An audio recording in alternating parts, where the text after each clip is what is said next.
current challenges. Over the last year, I've bought 5 RV parks and created quite a few notes and bought some rentals. And then we flip everything. So liquidity at the moment has been a real issue. The market slowed down in Tennessee pretty dramatically. And so I've just got a lot on the market. I've got a couple $1,000,000 sitting out there, just tied in these things. And we went away a couple years ago from wholesaling. I think internally I made up a story in my head that I got frustrated because a couple of these went sideways right at the last second. And I said, fuck all this, I'm gonna buy everything. Well, the problem today is that all of our capital is out there, and I can refinance these. I can get the capital.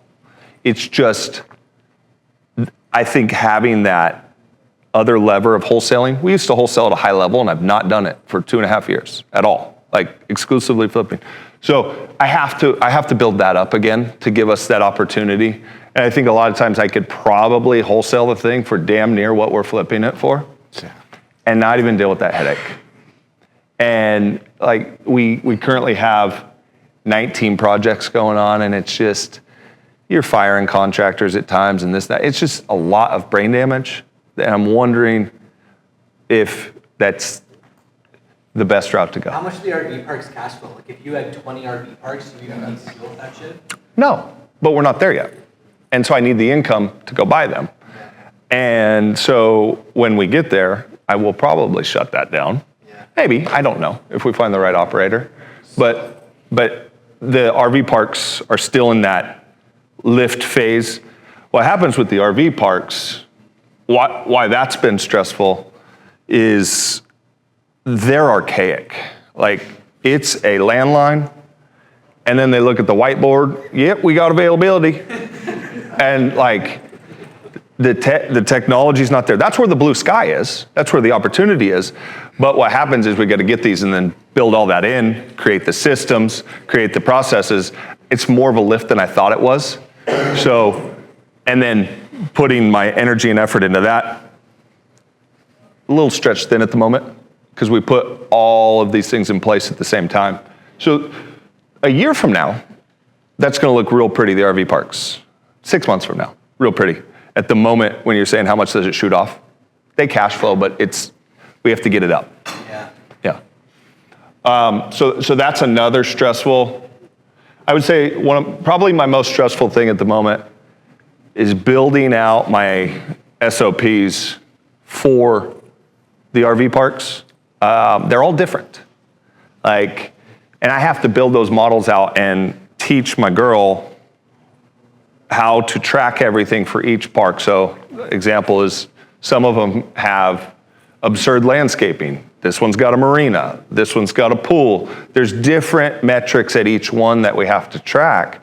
And I got to build all those out. And it's not as simple as the mistake. The first one I bought, super low maintenance. This lady comes in the week 1 and she camps with us and goes, hey, I'd like to be your camp host. I was just like, interesting. We talk to her, we like her, we go, okay. Well, it just starts running perfect. We're like, this is the easiest business in the world. She's retired and owned 3 companies and she's bored. So she's running this thing. She's just an A player. Oh, and so I was like, this is easy, let's go get a bunch more. We think I know they will get there, but just buying them all at the same time was stressful. And then my third and relatively small thing, we shut down cold calling. It just became, I think that they're really targeting people. Well, I know they're really targeting people that are calling on the DNC list. I have some friends that are in some pretty ugly lawsuits. And so then we went and we scraped, and it just took 80% of the list away. We started looking at the cost. It was like, this is more expensive than direct mail, and my team hates it. And so we shut it down. But it was a pretty good generator of business for us, and it's gone. So I need to add in some sources there. So those are my 3 challenges I'm working on right now. Just to put the final nail in that coffin, it will just basically be illegal January 27th. You can't, unless you're using an iPhone to call that list that's been scrubbed by the DNC, like you can't use any automated technology. We've just, it was so much friction. We gave away, and our team hated. We were just beating on them to call 3 hours a day, and they hated it. And then the compliance and, what is it, like $500 a call? A call. And they go back and look at your records. And you've, 4 years. Yeah. So I backed off. Yeah. Yes. Two bits of feedback here on the SOPs. Do you know who Gary Harper is? I do not. Okay, look him up. He's pretty prevalent on social media. His team is really good at facilitating SOP development and process maps. That's my weak spot. Yeah, so if it's your weak spot, that's their expertise. What's his name? Gary Harper. Gary Harper. Yeah, his business is Sharper. He's got a bunch Sharper Business Solutions. They've got a couple spin-offs of Sharper Enterprises. So that's his specialty. Yeah, he's good at it. Okay. Yep, he's also got like what I would consider like a traction light kind of business model as well. So he might try and pitch you that, but the SOP stuff is good. Okay. Lead sources, I do TV ads for real estate investors, so don't leave the room for my little presentation this afternoon. If you miss it, we should talk. Okay. I'll be here. Yep. TV ads. Okay. Yes. What else? Is number one? Is that a challenge? I mean, you know how to do that.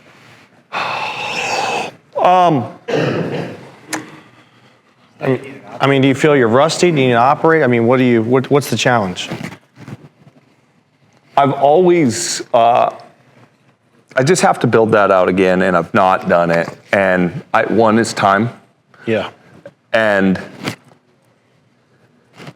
I just like to talk to someone and bounce the ideas off again about how to get that going at a high level.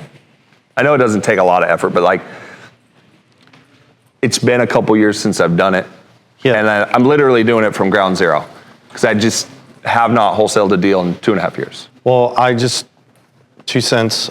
3 years ago, I came out here to San Diego, sat down with Kent, and we had all this shit going on. And he said, "You guys need to wholesale." And I said, "That's the dumbest fucking thing I've ever heard." And that's not our Wholesaling was a bad word. Yeah, that's not my brand, and I don't want to do it. And so this will be our 3rd year. I mean, we're gonna net probably $3 million profit this year On wholesaling. Yeah, just wholesaling, not any of the other shit. Okay. And I mean, I will tell you, I fucking love it because it prints money. Figured out how to do it. It's fast, huh? Yeah. Well, I mean, if you know this, but so we were doing the same thing and just flipping everything. So to the point where we have our own construction company and all that, I had to pivot our construction company to start doing outside work. And we made more money doing And that. made more money on the construction side. Yeah. Because we're not doing the same volume of flips. Sure. We're still doing flips, but not like we were. Sure. We dropped from doing 75 flips a year to probably. See, that's where I'm at. I'm doing 75 flips a year. That's fucking. It's fucking exhausting. I mean, And I'm trying to run RV parks. and you could probably do 100 wholesales and make more money and have way less headache. And I think a lot of times, I know this for a fact, we're sitting there right now going, nah, that doesn't fit for our buy box. And we're not buying it. Yeah.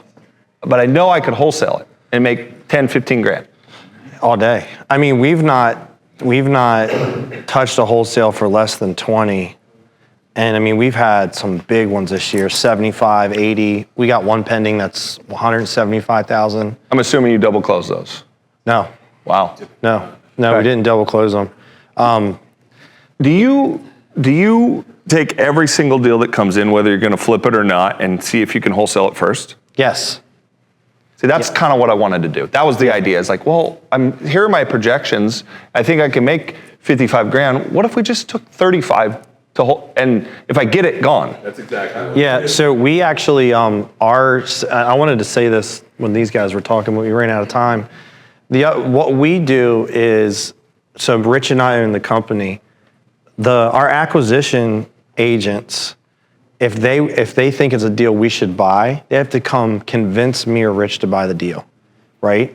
rather than wholesale it. So they have to come to us before Rich will even sign the contract and say, this is what we think the best disposition is: wholesale, flip, wholesale, creative finance, seller finance, whatever. And they know if it goes past wholesale, we're going to put all kinds of fucking scrutiny on it. So what do you think it forced them to do? Wholesale every fucking deal. Do you know what I mean? Yes. So you guys' first lens is, can we wholesale this thing? 100%, because it's, I mean, you guys know this, that wholesale in the room. Like, if I get a deal today, I will close before the end of the month more than likely if my shit's buttoned up, and I'm going to make $20,000 to $50,000 on that because it's such a fast settlement. It's instant cash. Yeah. Versus 6 months, 7 months, 8 months. So the raw metric to think about is your cash conversion cycle. Yeah. That's what people. Ours is fast. A lot. Yeah. When they're looking at ROI and flipping versus wholesaling, and wholesaling is just such a short time frame from your cash conversion cycle, from the time you put money into marketing to the time you monetize it, compared to flipping, where you're continuing to reinvest once you buy it, construction, all of that, and you have to wait to find a buyer, an inspection period. It's a long duration, and there's risk, yeah, but there's real math behind it. So you have to understand, like, to the day, what is your cash conversion cycle for each dispo strategy, and when you understand those metrics for flipping versus wholesaling, and even by marketing channel, that's when you start to see the light of, I'm not giving up that much wholesaling because my cash is getting churned 3 times faster. So I'm okay with half the ROI. Yeah, then the other thing too, the thing that I didn't get or understand, and this is what Kent kind of, put in my head, is he's like, you guys are great at what you do, but what if you had a whole nother source of leads that you don't have access to? So now we're getting shit where, like, because we have the ability to develop, right? So we're getting shit where, like, well, we got a 40 unit fucking condo building we could put on this land that came through the wholesale channel, right? Or this or that or whatever. And, like, we're getting portfolios like, hey, we don't want to buy these 20 properties, but one of our landlords will, and we make $75,000 rip. So I fucking love it because, and I'm telling you, I was anti-wholesaling. I was like, that's fucking stupid. All the wholesalers in my market are fucking dipshits. I don't want to be like them. And this shit sounds so stupid to me. Yes. Yeah. I'll tell you, in that same vein, when we go through that, so they typically come, hey, what do you think this, that, or the other?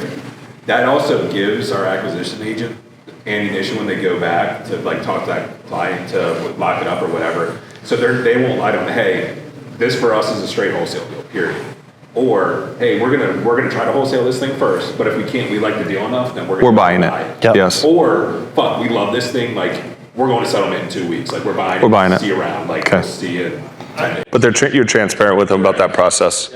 I just remember 3 years ago when I first sat in a room with you, you were burned the fuck out with this wholesale shit and all these agents and all the management, and you wanted to simplify your life, spend time with your wife and your kids. You realize that if you do what's in number one, like, you go back to being the deal machine, right? Like, and I don't think it aligns with who you are and what you want to do. I think you're really trying to solve for liquidity versus solve for or increase financing lines or something like that versus I really want to build a wholesale division. I mean, I'm not saying I wouldn't steer all the way away from wholesaling, right? But I mean, just from hearing you talk for 3 years, I'm not sure that aligns with your 2-year-old when he's ready to go hunting and you're running, the smile and dial phone banger. This guy's an idiot, right? Like, he loves to work. He loves to, like he just eats it, breathes it, sleeps it. Him and Rich, like, they're built different. I'm not. I love spending time with my kids on the weekend. I hate the transactional nature of wholesaling. We still do it, making 60 fucking grand this week on one. And I hate it. And I wish I could get away from it, but my wife won't stop advertising because she likes to flip.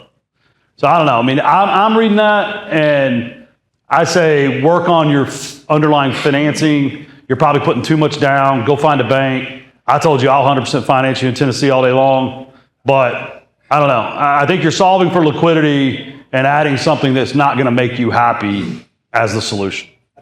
Yeah, and I would counter to that. I'm a fucking deal junkie. Like, you know what I mean? I'm a deal junkie. I'm a fucking crackhead. We have Like, somebody in place. So that's the point. It's putting somebody in place, like, he and I are not. So my wife Tiff, she's not even involved in the wholesaling flipping operation, less than an hour a week, if that. I'm 20 hours a week. We have leaders in place who are moving the needle each and every day. We're going to do 3.7 million this year from those deals, but there is a way to build it out the right way. I think to Tim's point, though, I mean, I'm a big believer in this. You know, I'm fucking psychopath. Like, this is the shit that makes, like, being in the trenches dealing with, I love it. Do you know what I mean? Like, if you don't, to his point, then, you know, you got to get somebody to run it, you know? The thing that I hated was the realtor thing. Okay. That was the thing, when I had 35 agents. Yeah, fuck that. I wanted to. Yeah. That was when you saw me stressed out. Yeah. I couldn't stand that thing. The issue I've got that to the point is we're flipping 75 houses, and for a long time, market was running like that. So it was just like, this is great. Well, now it's just, and I got all these houses. I'm going. I've heard you talk about why aren't you owner finance? Well, you know how to do the notes. You know how to do that. So I've owner financed a shit ton of these this year, and there's all my capital. Do the split notes. You know how to do that. Oh, I know.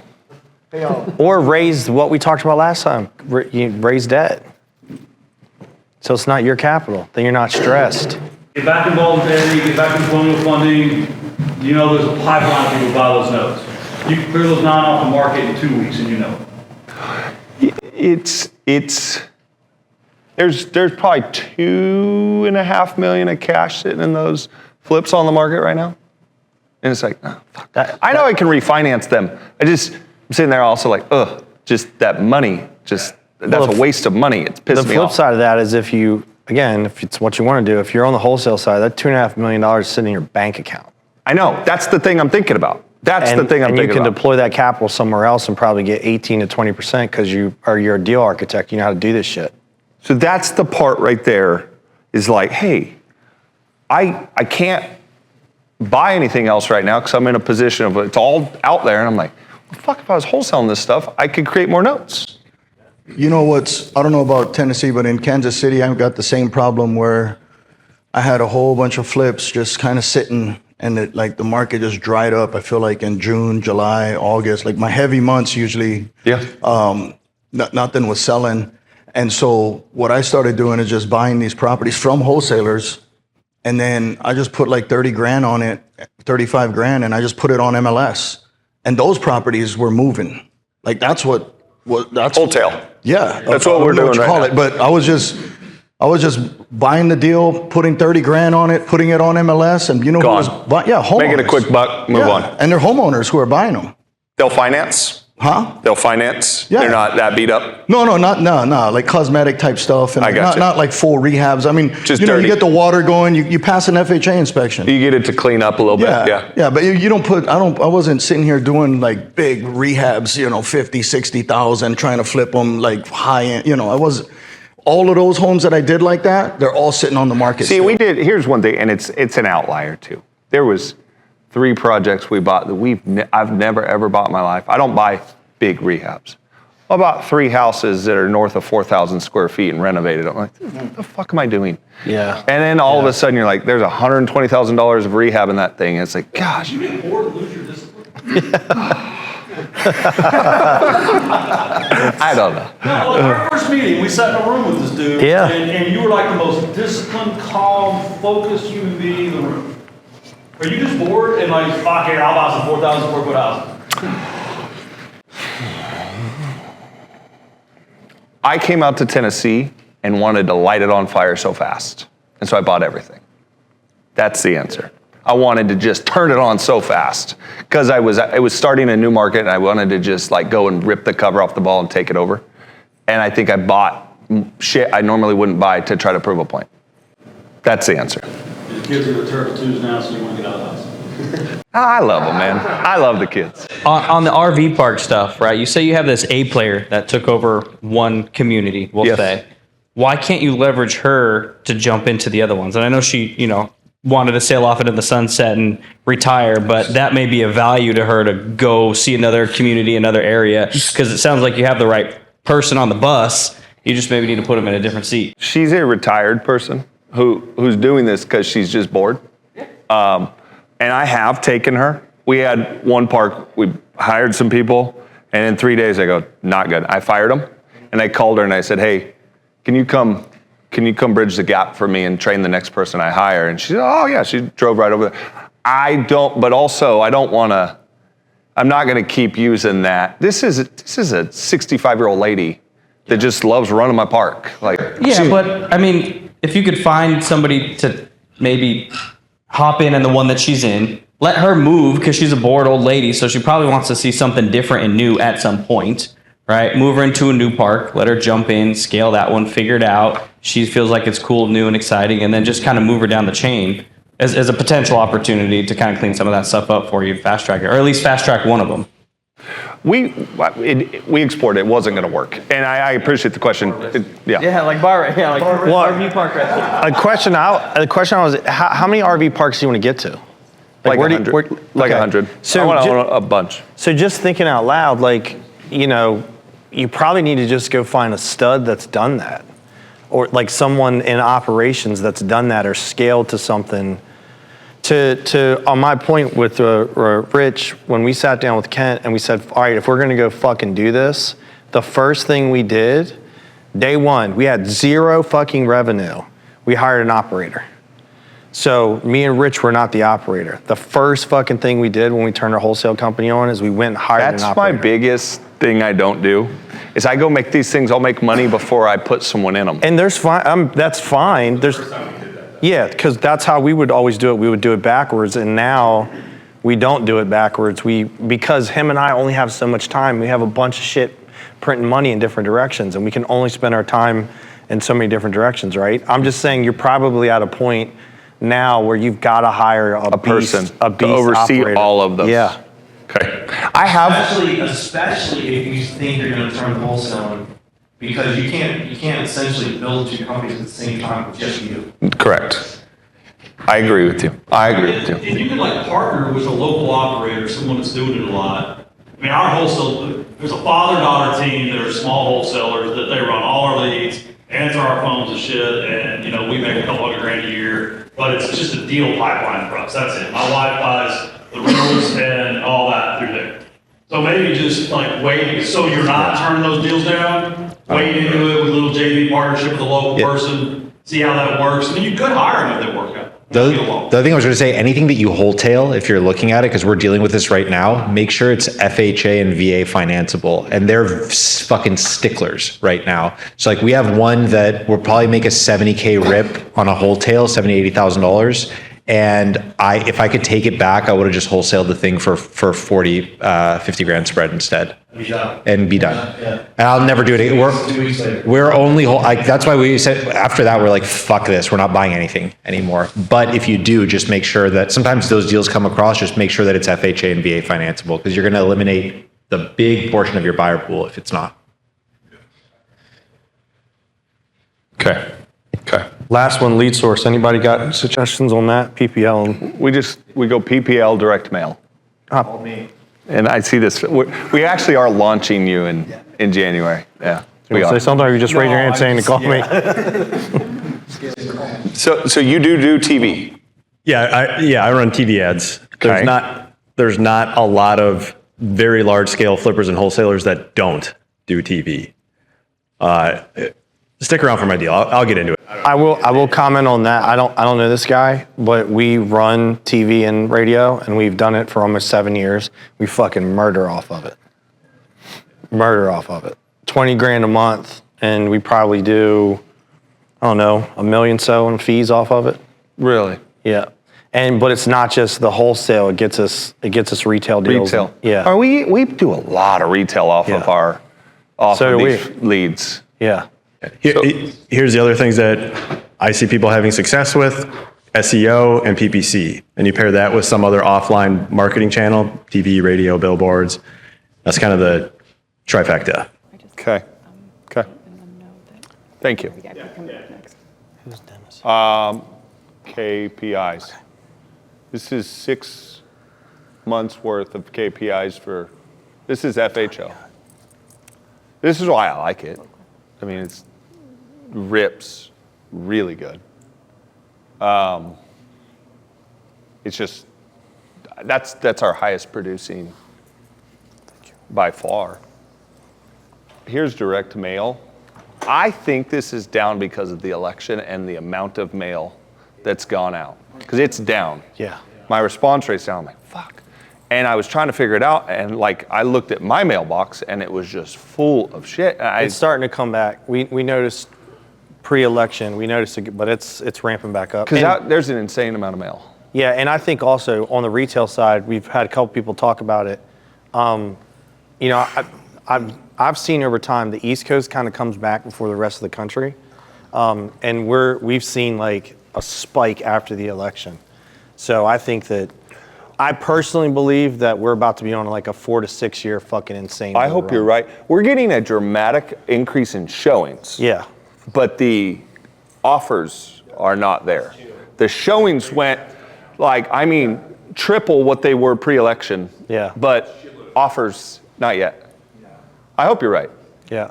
Go to your 3 for next quarter because we got to wrap. Okay, 3 for next quarter. So I probably need to go back to this. I do need to build out that wholesale division. I think it's silly to not have it there with what I'm doing. I would agree with that because I think that you're good at it. I think you're good at being a deal architect. And if you can get somebody in the seat to run it, I think you'll fucking be printing money again. And so am I just strictly putting someone into dispo? Is that what I'm getting? So what we do is someone like right now is there running it day to day. So I can sit in this room and talk shit with y'all, right? So, but I still do a lot of the trainings. I'm still involved in a lot of decision making. So is Rich, but I'm not running it day to day. Is that a sales manager or a dispo person? It's a combination of both. And Okay. we're a little bit against the grain. We don't separate acquisitions and dispositions. I never have. Yeah, well, good. So this guy oversees basically everything. Okay, so he's the sales manager that helps with dispo. Yep. All right. And he'll get on the fucking phone and close the deal too. Yes, as Yeah. they that's a good sales manager. Yep. Yeah. Okay. That's one. 2. I've got to get. Shit. He'll probably make $275 this year. Yeah, because of bonus, because we made so much money. I've got to get those SOPs in place for the RV parks. Yeah. I think that's a big focus. We've been in this flipping business forever, so I know how that runs. But this new endeavor, I've struggled to get those systems in place for each. I think you and need to everyone. hire somebody to do that. Okay. Just because you've mentioned it up. Like for me, you can't put me in charge of putting you can't hand me a fucking set of keys, I'll lose them. Yeah, like, me too. I'm a visionary. Me too. So I can't be in part, and I can be in part of the sales process and the marketing process. Yes. But like if we sit down, I gotta look at a spreadsheet. I want to fucking headbutt somebody. Do you know what I mean? I got to bring somebody else in to deal with it. So putting a person in place. That's got to be your systems. Where like they only come to you when shit's really bad because they got everything else dialed the fuck in. You don't have to worry about it. Okay. I know you mentioned that the retirement you have may not make sense as an operator, but if you do bring Avery or someone in to facilitate and she could be a resource, a source of truth, or like this is what an RV park should have in terms of SOPs, understanding proper there's nuances to it. Yes. But understanding the key SOPs that need to be in place for the process that every RV park across the country is going to run off of, because she has direct experience to that plus a facilitator who can just create SOPs across any business. It's probably going to be the. When you say facilitator, that's someone like this Gary guy, right? It's like, okay, here's what an SOP looks like. Here's how. They can help you build it out. And then you have subject matter expert, RV park lady, and then SOPs like operations expert. And those two pieces together, that's the move. Okay. I would just tell you, he's definitely not wrong, but anything where we've been successful in our company from scale of process and procedures, we hired somebody that nerded out on that shit. And they owned it, and like we put them in that spot to run the business. And every fucking time me and him got out of the way and let somebody else do that, like, you know what I mean? Hockey stick growth. Yeah. I know what I got to do. I got to put somebody in that seat. So the thing is, I'll say this to everybody and to you too, right? Everybody, we all have a superpower. That's your core competency. Don't you get out of your core. You shouldn't be doing anything because you're so good at the deal architect side and the shit that you do. if it's not your core competency, you shouldn't fuck with it. And don't leverage or scale out of your core competency. Which is the deal. For instance, one of the things that I still do, which some people would say, well, this is crazy, I still write sales and marketing content for all my companies. Do you really? Right? And people would say, well, why do, well, because I can write a fucking post and generate $1 million, right? So that's why I'm gonna still do it. Yes. And then I'll go to the fucking nerdery and put somebody in charge of doing all the other shit. See what I'm saying? Yes. And then I just stay in the sales and marketing. And I think that's for all of you guys, when you can stay in your core competency in your zone of genius, that's when you'll make the most money and get everybody else to do the shit that's not your zone of genius.